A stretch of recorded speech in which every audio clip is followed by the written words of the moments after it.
Un 2% de la població mundial tindrà una ferida crònica al llarg de la seva vida.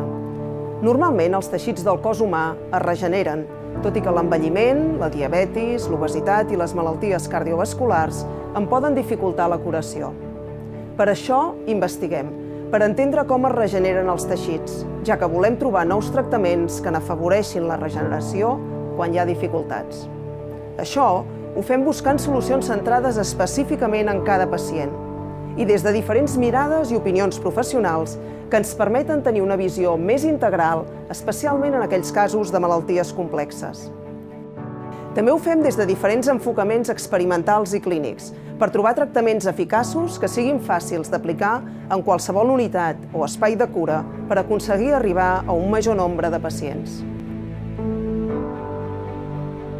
La nostra recerca la fem als laboratoris, però col·laborant també amb hospitals i centres assistencials.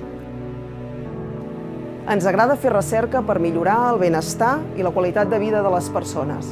Si t'interessa la regeneració de teixits, t'esperem aquí, a la UVic.